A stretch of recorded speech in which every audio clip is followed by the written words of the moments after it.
Hello, नमस्कार, स्वागत है आप सभी का तथास्तु फिजिक्स क्लासेस पर। तो कैसे हैं आप सब लोग। जैसा कि आप सब लोगों को पता है, अपन ने 12th क्लास की पहली यूनिट का पहला चैप्टर जिसका नाम है इलेक्ट्रिक चार्जेस एंड फील्ड शुरू कर दिया था। आज अपन उन्हीं दो लेक्चर्स के आगे जो अपन ने पिछले लेक्चर्स में पढ़ा है, अपन ने क्या पढ़ा था पिछले लेक्चर्स में? अपन ने पढ़ा था चार्जेस के बारे में, इलेक्ट्रिक चार्ज के बारे में, चार्ज के कंजर्वेशन के बारे में। फिर उसके बाद अपन ने चार्ज की प्रॉपर्टीज़ भी देखी थी। आज अपन उन्हीं दोनों लेक्चर से आगे बढ़ते हुए शुरू करने जा रहे हैं कूलाम का नियम। आज अपन शुरू करने जा रहे हैं कूलाम का नियम। आप सब में से अगर किसी ने पहले वाले दोनों लेक्चर मिस कर दिए हैं तो जाकर पहले वो दोनों लेक्चर देखें, उसी के बाद आज का लेक्चर देखें। वीडियो आने में थोड़ा टाइम लगा है क्योंकि कुछ टेक्निकल इश्यूज़ थे जो अब सही हो चुके हैं। आगे वाली जो कक्षाएं हैं वो सारी टाइम पर होगी, जो आने वाली सारी क्लासेस है वो सारी कैसे होगी? टाइम पर होगी। तो आइए शुरू करते हैं आपका आज का टॉपिक जिसका नाम है कूलाम का नियम, कूलाम्स लॉ। इसका नाम क्या है? Coulomb's law.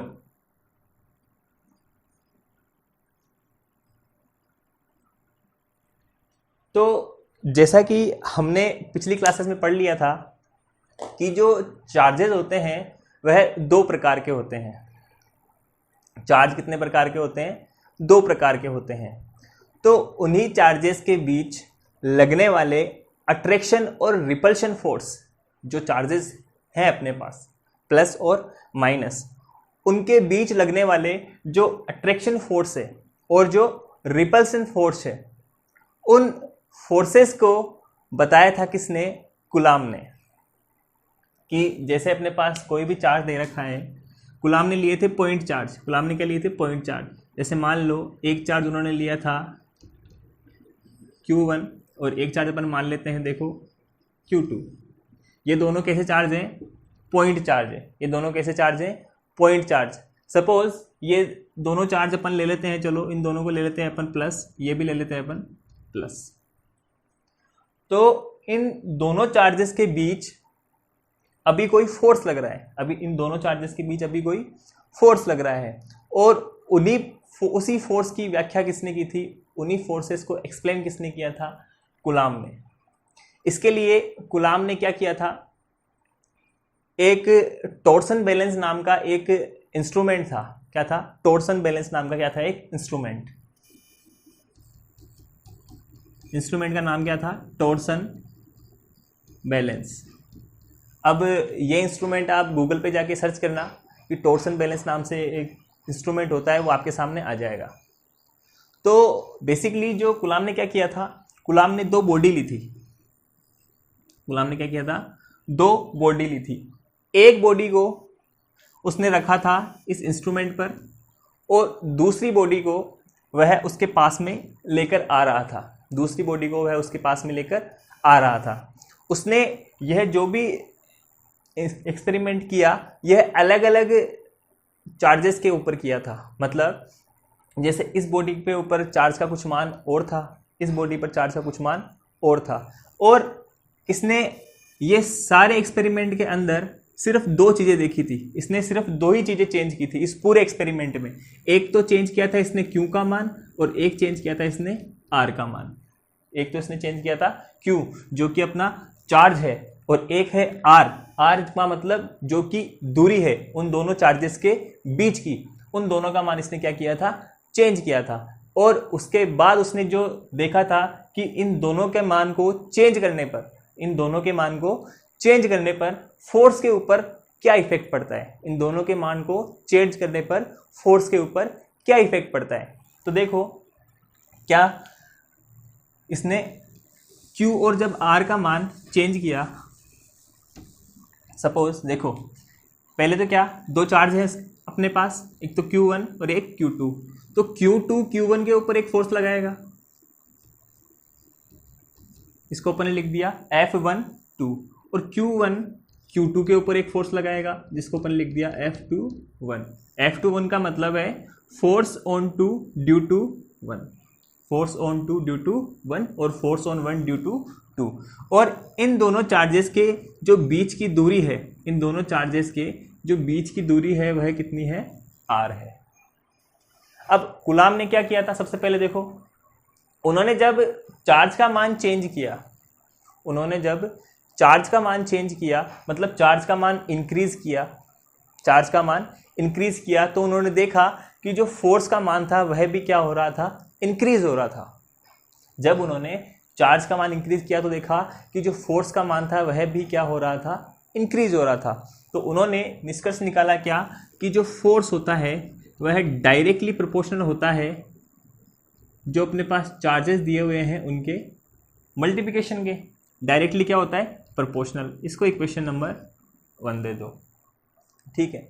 इसके बाद क्या देखा, इसके बाद उन्होंने चार्ज को चेंज करके देख लिया। अब उन्होंने चेंज किया इनके बीच की दूरी को, इनके बीच की दूरी को। जब कूलाम भाई साहब ने इन दोनों के बीच की दूरी को चेंज किया तो उन्होंने क्या देखा कि जो फोर्स था वह अब की बार क्या हो रहा था, कम हो रहा था। जैसे जैसे अपन दूरी को बढ़ा रहे थे वैसे वैसे क्या हो रहा था, फोर्स कम हो रहा था। तो देखो क्या किया कि जैसे अपन यहाँ पे लेके आए, जैसे मान लो आर का मान अपने पास दे रखा है 2 सेंटीमीटर, क्या दे रखा है, 2 सेंटीमीटर। अब देखो आर बराबर जितना दूर लेके जाएंगे फोर्स उतना कम होगा। आर बराबर देखो, एक तो स्क्वायर हो रहा है आर का क्या है, स्क्वायर। तो फोर्स है वो इन्वर्सली प्रोपोर्शनल है किसके, दूरी के स्क्वायर के। फोर्स इन्वर्सली प्रोपोर्शनल किसके है, दूरी के स्क्वायर के। तो जैसे ही अपन आर का मान इंक्रीज करेंगे तो क्या होगा, फोर्स का मान डिक्रीज होगा। फोर्स का मान क्या होगा, डिक्रीज होगा। इसको इक्वेशन नंबर दे दो। तो ये 2 कंक्लूजन निकाले थे किसने, कूलाम ने। किसकी सहायता से, टॉर्सन बैलेंस जो इंस्ट्रूमेंट था उसकी सहायता से। तो यहाँ तक की बात समझ में आई। अब देखो इसको अपन आगे लिख लेते हैं। आगे क्या लिख सकते हैं इसको, देखो इक्वेशन 1 और 2 से अपन क्या लिख सकते हैं, इक्वेशन 1 और 2 से क्या लिख सकते हैं, फोर्स है वह डायरेक्टली प्रोपोर्शनल हो जाएगा किसके, Q1 Q2 बटा आर स्क्वायर के। इसको इक्वेशन नंबर 3 दे दो। अब देखो जैसे ही अपन ये प्रोपोर्शनलिटी साइन हटाएंगे तो इसकी जगह कोई कांस्टेंट आएगा। जैसे ही अपन प्रोपोर्शनलिटी साइन हटाएंगे तो क्या आएगा, यहाँ पे कांस्टेंट आएगा। उस कांस्टेंट को अपन लिखते हैं किससे, के से। उससे किस लिखते हैं, के से। देखो इसको मिटा देते हैं, तुम पॉज करके लिख लेना इसको, ठीक है। अब देखो ये साइन हटाएंगे तो यहाँ क्या आएगा, F बराबर के Q1 Q2 बटा आर स्क्वायर, के Q1 Q2 बटा आर स्क्वायर। जहाँ पर ये जो K है ये है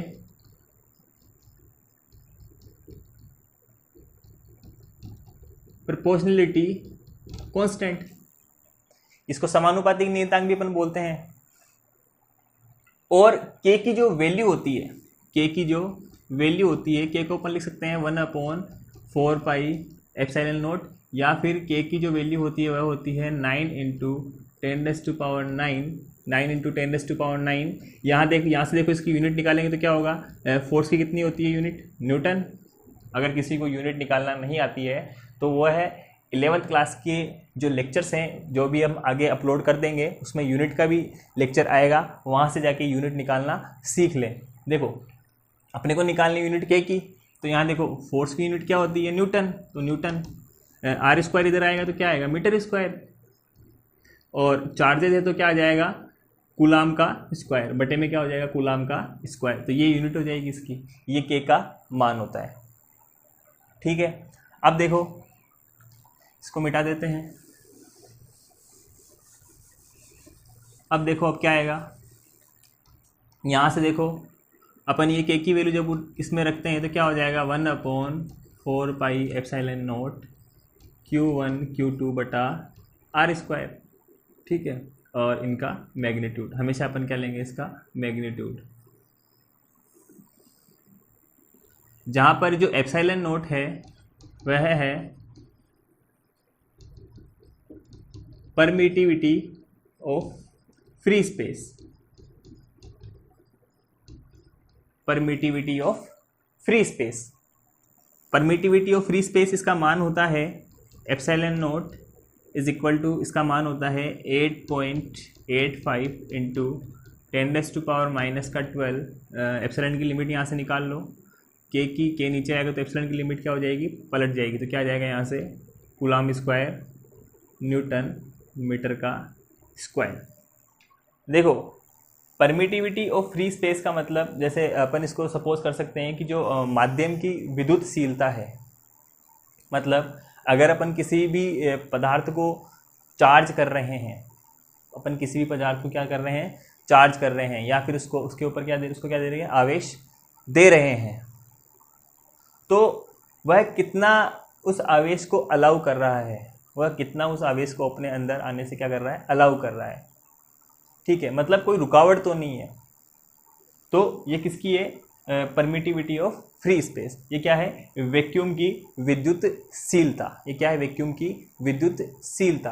तो यहाँ पर अपन देखेंगे जब भी ये फोर्स की अभी बात कर रहे हैं अपन, यहाँ पे जो है वह निर्वात की बात कर रहे हैं। क्या बात कर रहे हैं, निर्वात की। मतलब जब अपन Q1 से Q2 को लेके आ रहे हैं, वो जो जिस मीडियम में रखे हुए हैं ये दोनों चार्ज, जिस भी मीडियम में रखे हुए हैं वहाँ पे क्या है, निर्वात है, वैक्यूम है।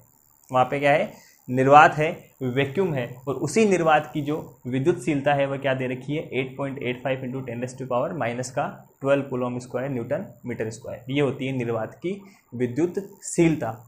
जब अपन किसी माध्यम की बात करेंगे, जब अपन किसी माध्यम की बात करेंगे तो माध्यम के लिए अपन जो माध्यम की परमिटिविटी होती है, अलग अलग माध्यम की अलग अलग परमिटिविटी होती है, वह वैल्यू अपन इसके अंदर क्या कर देंगे, पुट कर देंगे। और फिर वहाँ से अगर अपन फोर्स निकालेंगे किन्हीं भी दो चार्जेस के बीच में, तो क्या आ जाएगी अपने पास, उन दोनों चार्जेस के बीच लगने वाला फोर्स आ जाएगा, उन दोनों चार्जेस के बीच लगने वाला फोर्स आ जाएगा। तो यहाँ तक की बात समझ में आई। इसी को अपन क्या बोलते हैं, कूलम्ब का नियम, कूलम्ब्स लॉ। यही क्या है, कूलम्ब्स लॉ। ठीक है, बात समझ में आ गई। तो यहाँ से क्या हो जाएगा, force is equal to 1/4 pi epsilon naught Q1 Q2 बटा R स्क्वायर। तो क्या बोल सकते हैं अपन कि जो फोर्स होता है वह डायरेक्टली प्रोपोर्शनल होता है किनके, चार्ज के मल्टीप्लिकेशन के, और इन्वर्सली प्रोपोर्शनल होता है किसके, डिस्टेंस के स्क्वायर के। इन्वर्सली प्रोपोर्शनल किसके होता है, डिस्टेंस के स्क्वायर के। अब देखो ये तो बात हो गई वैक्यूम की, ये तो किसकी बात हो गई, वैक्यूम की। अगर अपने पास कोई मीडियम दे रखा हो, अगर अपने पास कोई मीडियम दे रखा हो और मीडियम के लिए अगर पूछे, मीडियम के लिए अगर पूछे, इसको मिटा देते हैं, चलो इसको मिटा देते हैं। देखो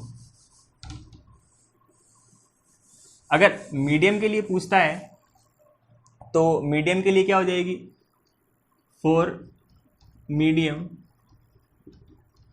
मीडियम के लिए क्या हो जाएगा,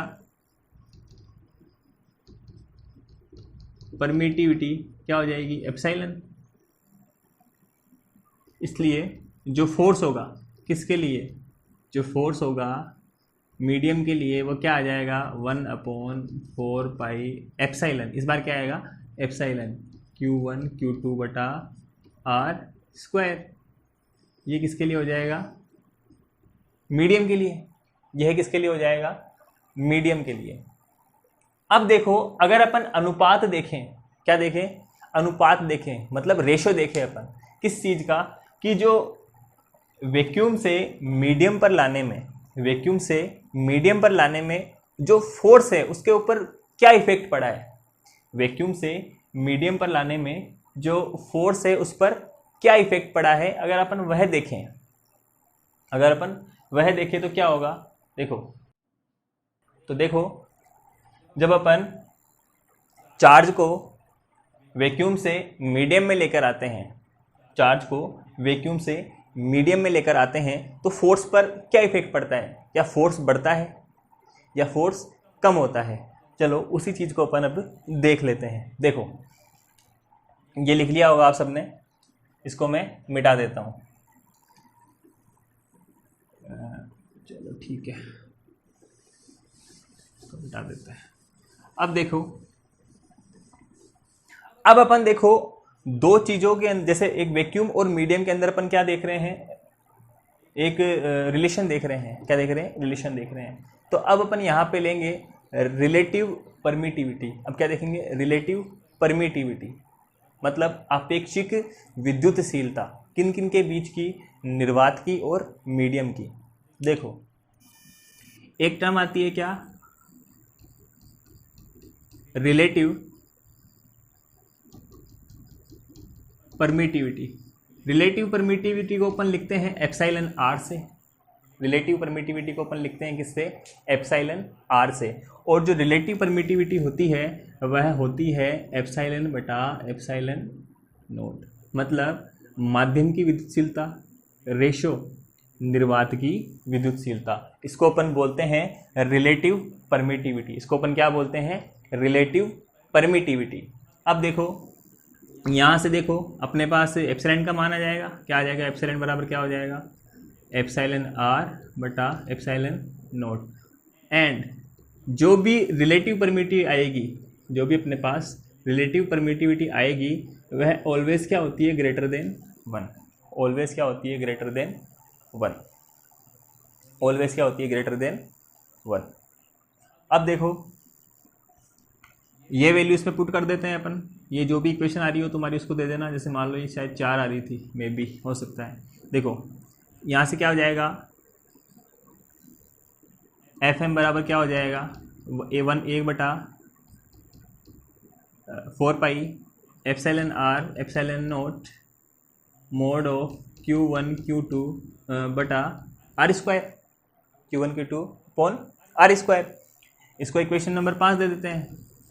अब देखो जो अपने पास कूलाम के नियम की इक्वेशन है और जो ये अपने पास अभी जो इक्वेशन आई है इसको अगर अपन डिवाइड कर दें, जो भी अपने पास कूलाम की इक्वेशन आई थी वो इक्वेशन नंबर शायद 3 थी, तो 3 डिवाइड बाई 5।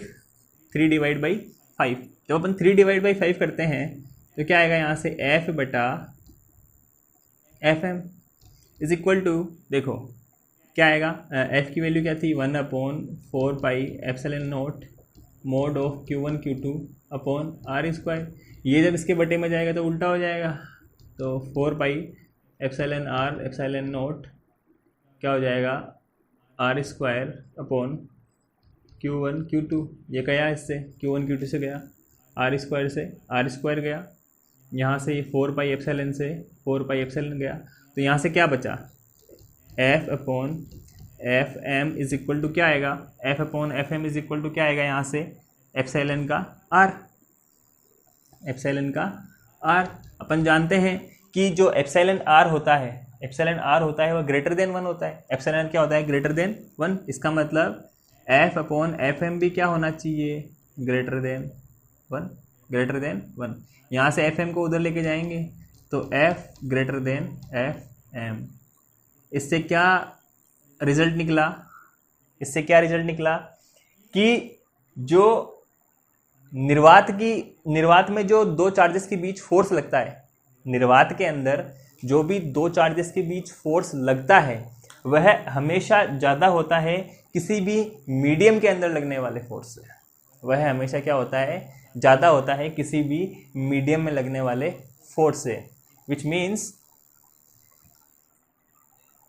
क्या हो गया? इसका मतलब कि जो निर्वात में फोर्स की वैल्यू आएगी वह क्या आएगी? ज़्यादा आएगी। ठीक है, अपन क्या लिख सकते हैं? इसको क्या लिख सकते हैं? इक्वेशन नंबर इसको दे देना 5। यहाँ से अपने पास क्या निकल गया? इसका कंक्लूजन निकल गया कि क्या? कि निर्वात के अंदर लगने वाला मतलब वैक्यूम में जो फोर्स लगता है दो चार्जेस के बीच वह हमेशा ज़्यादा होता है किसी मीडियम में रखे चार्जेस के बीच में लगने वाले फोर्स से। वह हमेशा क्या होता है? ज़्यादा होता है मीडियम में लगने वाले फोर्स से। बात समझ में आ गई? जिसको यहाँ से लिखना है वो इसको लिख सकता है। अब देखो लिख लो, इसको लिख लिया? चलो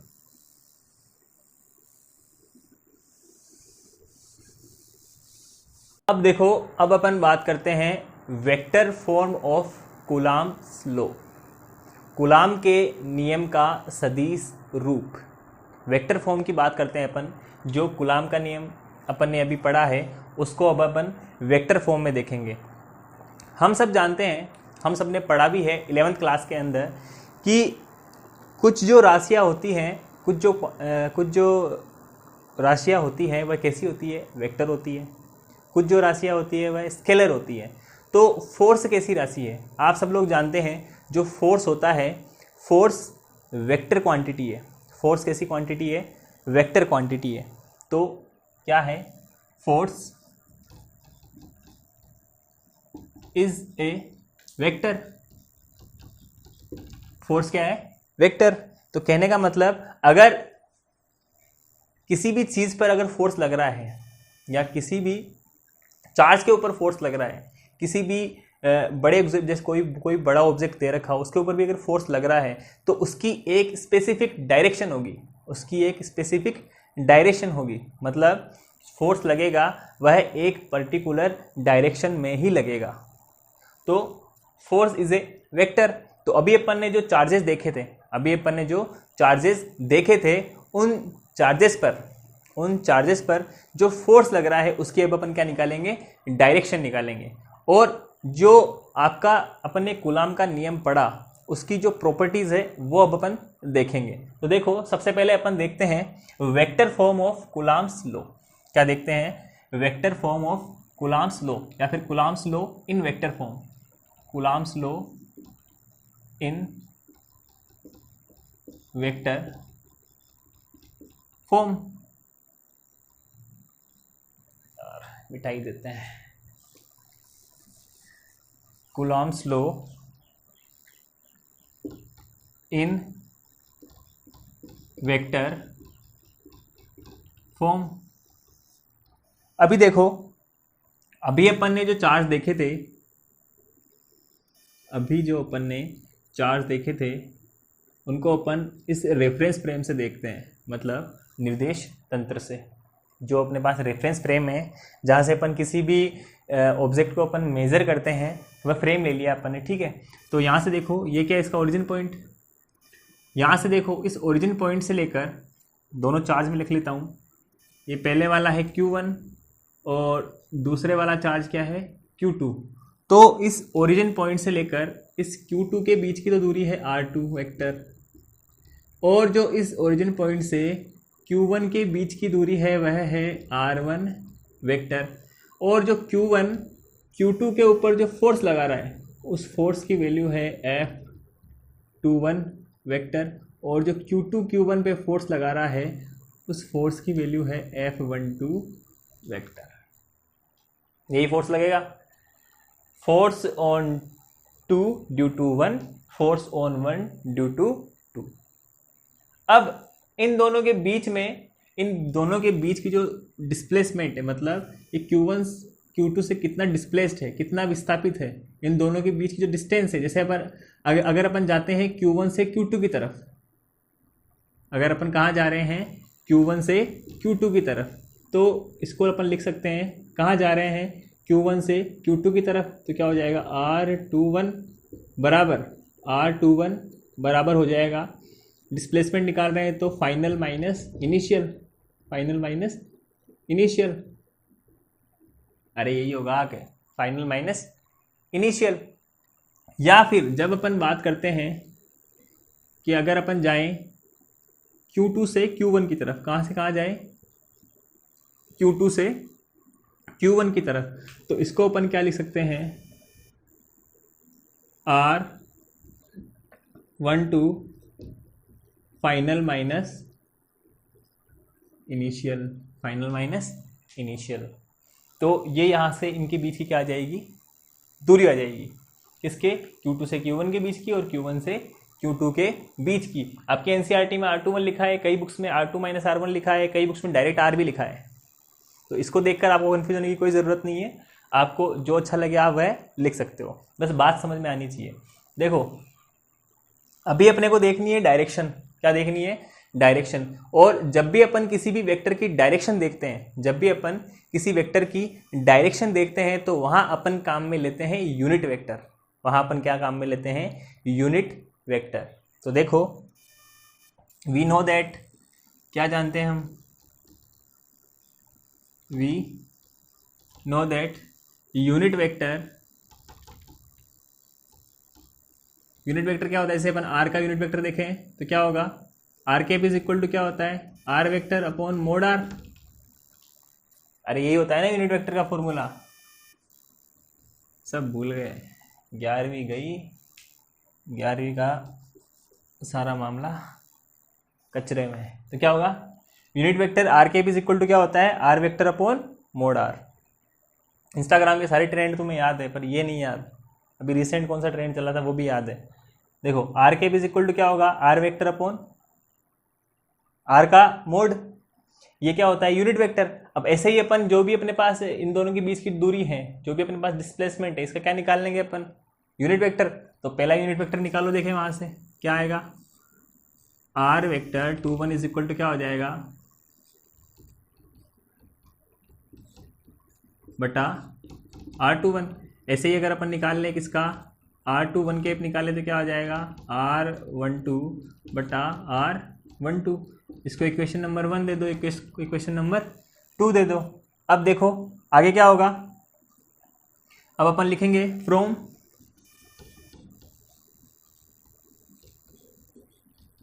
कूलोम्स लॉ, कूलोम के नियम के अनुसार पहले अपन फोर्स देख लेते हैं, F21 निकाल लेते हैं, फिर F12 निकाल लेते हैं, F21 निकाल लेते हैं, फिर उसके बाद में F12, या फिर जो भी तुम्हें निकालना हो पहले वो निकाल लो।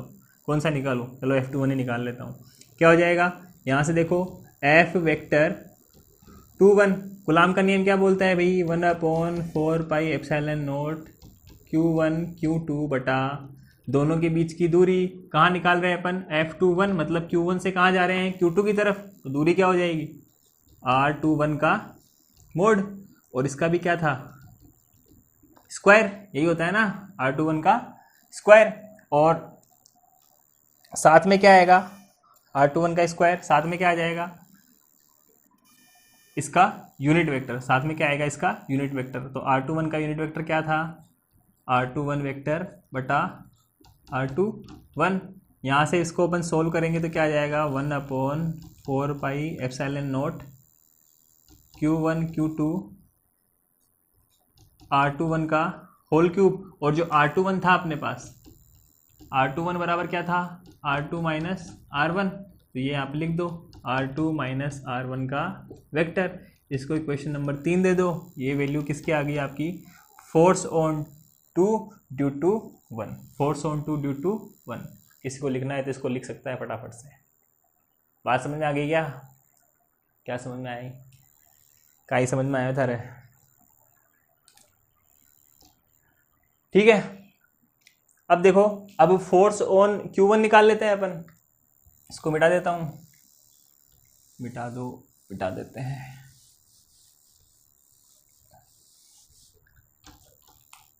Force on 1 due to 2, similarly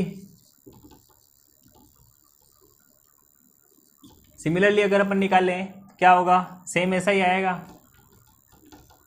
1/4πε0 Q1 Q2। बस इस बार क्या हो जाएगी, दूरी अलग आ जाएगी अपने पास, जो डिस्प्लेसमेंट है वो क्या आएगा, अलग आएगा, जो भी डिस्प्लेसमेंट है अपना वो अलग आएगा।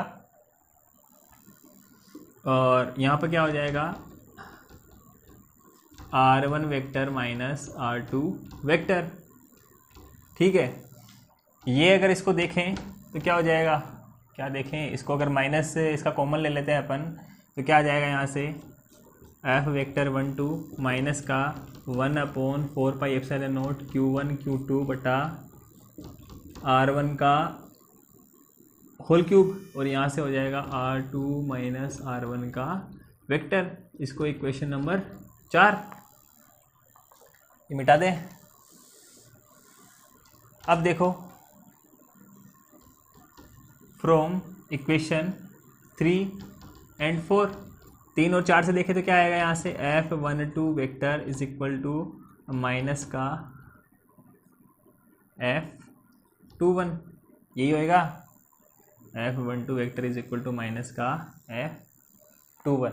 तो कहने का मतलब है कि दोनों चार्जेस के बीच में जो फोर्स लग रहा है, दोनों चार्जेस के बीच में जो फोर्स लग रहा है वह मैग्नीट्यूड में तो बराबर है। अरे मैग्नीट्यूड बराबर है ना, ये देखो ये मैग्नीट्यूड बराबर है इनका, लेकिन जो डायरेक्शन है, डायरेक्शन क्या है, अलग है, डायरेक्शन क्या है, अलग, और उसी डायरेक्शन को बता रहा है क्या, ये नेगेटिव साइन। ये नेगेटिव साइन आया किसकी वजह से, इस यूनिट वेक्टर की वजह से। इसलिए अपन क्या काम में लेते हैं, डायरेक्शन बताने के लिए यूनिट वेक्टर काम में लेते हैं। यार बोलो बात समझ में आई कि नहीं आई, कि जो फोर्स लग रहा है दोनों चार्जेस के बीच में वह मैग्नीट्यूड में तो बराबर है, लेकिन जो उन दोनों के बीच की डायरेक्शन है वह क्या है, अलग अलग, और उसी डायरेक्शन को बता रहा है माइनस का F21। अरे ये देखा है क्या आपने न्यूटन के नियम में, कहाँ देखा है, न्यूटन के नियम में। तो जो कूलाम का नियम है वह न्यूटन के नियम को भी क्या कर रहा है, यहाँ पर एग्री कर रहा है। न्यूटन का नियम यही तो बताता है। जैसे मान लो अगर मैं इस बोर्ड पे फोर्स लगा रहा हूँ, ठीक है, इस बोर्ड पे अगर मैं फोर्स लगा रहा हूँ तो जितना फोर्स मैं इस पे लगा रहा हूँ उतना ही ये बोर्ड भी मेरे हाथ पर लगा रहा है, उतना ही फोर्स ये बोर्ड भी मेरे हाथ पे लगा रहा है, पर उसकी डायरेक्शन क्या है, अलग है, और उसकी डायरेक्शन क्या है, अलग है। उसी चीज़ के सिमिलर ये आया है अपने पास। तो इसका मतलब जो कूलाम का नियम है, कूलाम का जो नियम है वह न्यूटन के जो थर्ड नियम है, न्यूटन का गति का जो तीसरा नियम है उसको क्या कर रहा है, एग्री कर रहा है। बात समझ में आ गई, तो इसको लिख लो। अब अपन लिख लेते हैं कूलाम के नियम की प्रॉपर्टीज़ क्या क्या है, कूलाम के नियम की प्रॉपर्टीज़ क्या क्या है। 2-3 लिखेंगे, काफ़ी है। मिटा दो इसको, चलो मिटा देते हैं।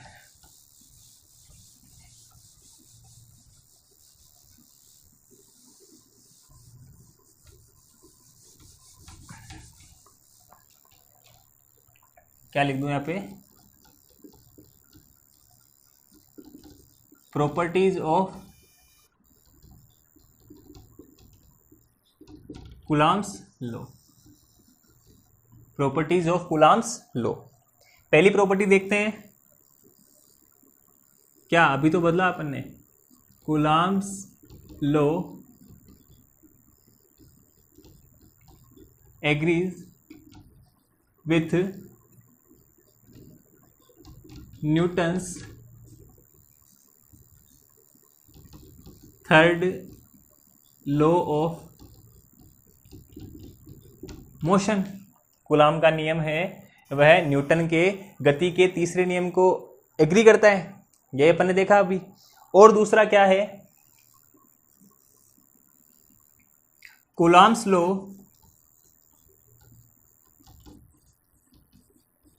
is also, Coulomb's law is also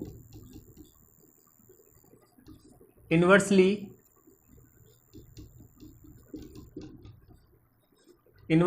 proportional to the square of distance like gravitational law. अरे कूलाम का नियम भी गुरुत्वाकर्षण बल की तरह, जो गुरुत्वाकर्षण का जो नियम है उसी की तरह क्या होता है, दूरी के स्क्वायर के इन्वर्सली प्रोपोर्शनल होता है, दूरी के स्क्वायर के इन्वर्सली प्रोपोर्शनल होता है। जैसे ग्रेविटेशनल लॉ के अंदर दो मासेस के बीच में जो लगने वाला ग्रेविटेशनल फोर्स है उसके ऊपर जिस तरह दूरी का इफेक्ट पड़ता है, उसी तरह कूलाम के नियम में जो अपने पास दो चार्जेस हैं उनके बीच में जो दूरी है उसका इफेक्ट किस पर पड़ता है, फोर्स पर। इसको अपन क्या बोलते हैं, इनवर्स स्क्वायर लॉ। इसको अपन क्या बोलते हैं, इनवर्स स्क्वायर लॉ। क्या होता है, फोर्स इनवर्सली प्रोपोर्शनल होता है किसके, स्क्वायर ऑफ डिस्टेंस के, स्क्वायर ऑफ डिस्टेंस के। थर्ड कि जो भी अपना रिपल्शन और अट्रैक्शन होगा, जो भी फोर्स का रिपल्शन या फिर अट्रैक्शन होगा चार्जेस के बीच में, वह हमेशा कहाँ लगेगा, जो भी रिपल्शन और अट्रैक्शन होगा फोर्सेस के बीच में, जो भी अट्रैक्शन और रिपल्शन होगा जो चार्जेस हैं उन दोनों के बीच में, वह हमेशा क्या होगा, जो चार्जेस अपने रखे हैं और जिस लाइन में वह रखे हैं, जिस लाइन में वह रखे हैं उसी लाइन के अलोंग लगेगा वह फोर्स। क्या लगेगा, line joining two the charges, line joining two the charges. तो क्या होगा, the attraction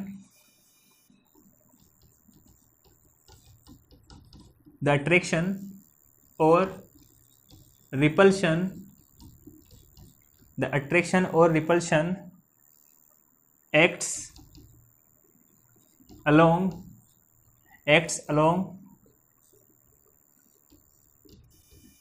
the line joining of the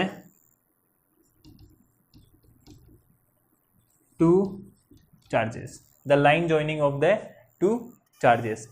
पहली प्रॉपर्टी क्या, न्यूटन के नियम को फॉलो करता है। दूसरी प्रॉपर्टी क्या, ग्रेविटेशनल फोर्स की तरह स्क्वायर जो भी होता है अपनी दूरी के स्क्वायर के इन्वर्सली प्रोपोर्शनल होता है। और तीसरी प्रॉपर्टी क्या, कि जो फोर्स लगेगा वह क्या लगेगा, दोनों चार्ज को मिलाने वाली जो रेखा है उसी रेखा के क्या लगेगा, अलोंग लगेगा। जो लाइन जॉइनिंग चार्ज, उन चार्जेस की जो लाइन जॉइनिंग है उसी क्या लगेगा, अलोंग लगेगा। तो यहाँ तक की बात आपको समझ में आई।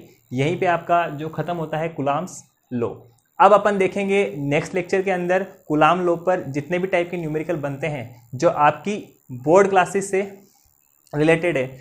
कुछ अपन न्यूमेरिकल लेंगे जो थोड़े एडवांस लेवल के होंगे, कुछ अपन इजी लेवल के लेंगे, फिर मॉडरेट लेवल के, फिर थोड़े एडवांस लेवल के। वह अपन देखेंगे आपकी नेक्स्ट क्लास के अंदर।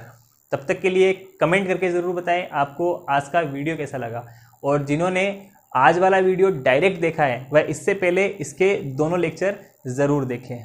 मिलते हैं नेक्स्ट वीडियो में, तब तक के लिए तथास्तु। और हाँ, पढ़ाई करते रहिए जब तक आपको अपना एम अचीव ना हो जाए, जब तक आपको अपना एम अचीव ना हो जाए। आप में से सबका अपना एक सपना होगा, किसी को आईआईटी क्रैक करना होगा, किसी को नीट क्रैक करना होगा। तो सपना अभी से देखना चालू करो।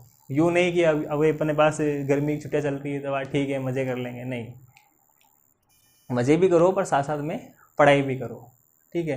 तो मिलते हैं अभी अपन नेक्स्ट क्लास के अंदर। तब तक आप ये तीनों लेक्चर ज़रूर देखें। और अगर आपको इस वीडियो से रिलेटेड जो भी डाउट्स है वह आप कमेंट करके ज़रूर बताएं। मिलते हैं नेक्स्ट क्लास में, तब तक के लिए तथास्तु।